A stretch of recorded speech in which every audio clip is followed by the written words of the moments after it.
All right, so looking at this list, things I liked, things I didn't like, not kind of not having an answer main deck to some stuff.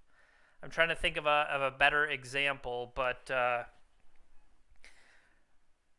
relying on I'm trying to think what did they stick like Trinisphere or um, some of that stuff like that. Aaron mentioned this other list that has okay, so it has Sprite Dragon still, right?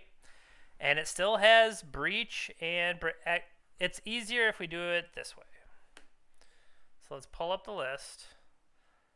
Come over here.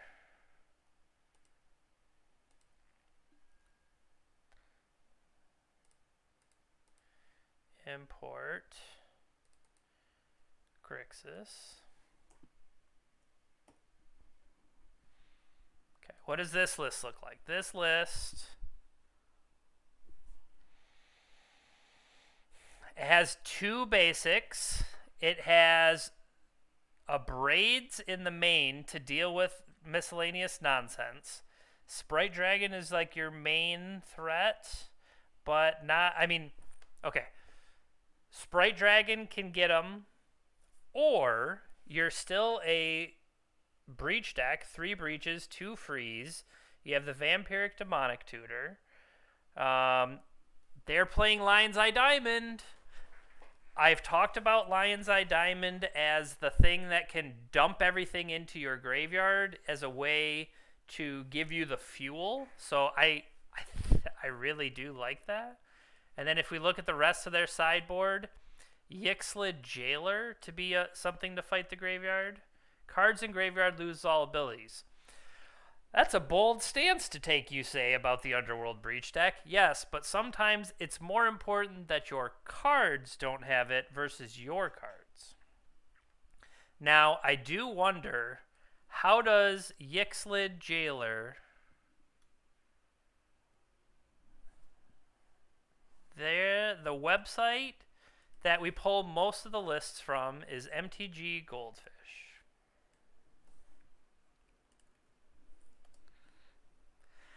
That site has a whole bunch of different stuff.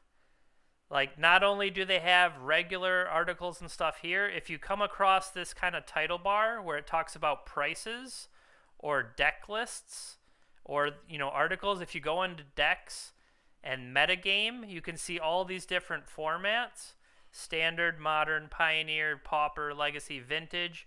Vintage is the one I play that has the oldest cards. And if you pull up a list like we did before, you'll see that some of the cards, it lists the online price, and it also lists tabletop, which is paper. So, like, a Black Lotus on its own is about $10,000. But, on Magic Online, it's only 10 tickets. So look at that. 10 tickets, you can play Black Lotus. Right now, for $25, you can play all the format. So it's definitely a cool thing they're doing right now.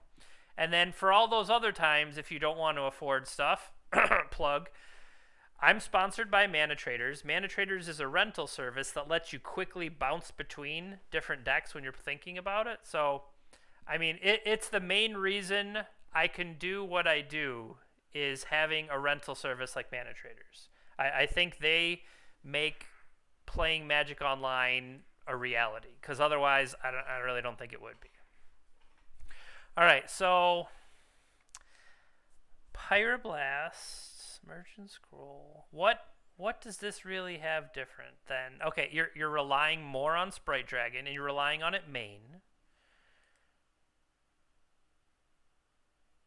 The difference in walkers, that's true.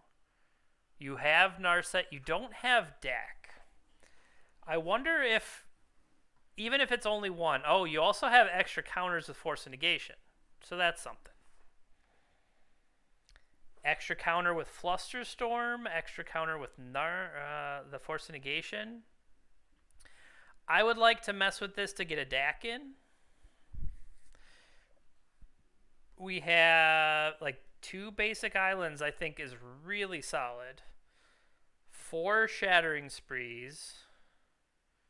And they're going strong with Leyline of the Void. Leyline of the Void, I mean, sometimes they just can't deal with it, right?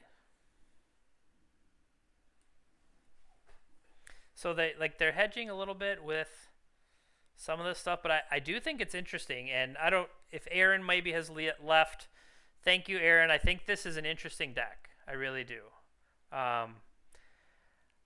Jeskai is near and dear to my heart just because I love Monastery Mentor and all that she does, but I also love Teferi. That's a good dude. But a braid is the kind of thing that I didn't have in that other list, just as a way, either as removal or whatever, to kind of force your way through. So I do like that. I think this list is interesting. I mean, we could just start another one.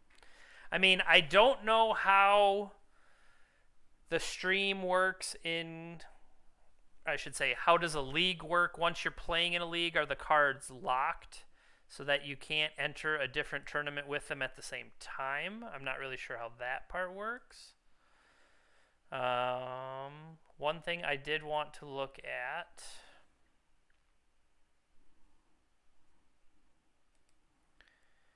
is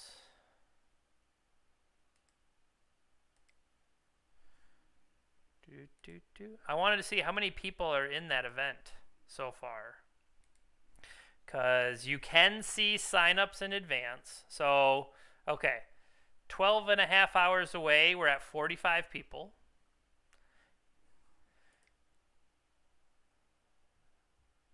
26 hours away, there are 26 people, appropriate. And then 44 hours away, there are 20 people. Now, the Vintage Challenge is still going to happen. Nobody's in that one, but it is a little bit interesting. Yes. So as of right now, I am going to play in this event, the 3 a.m. So yeah, 12 and a half hours from now. That's the main reason that I was doing the as early as I did.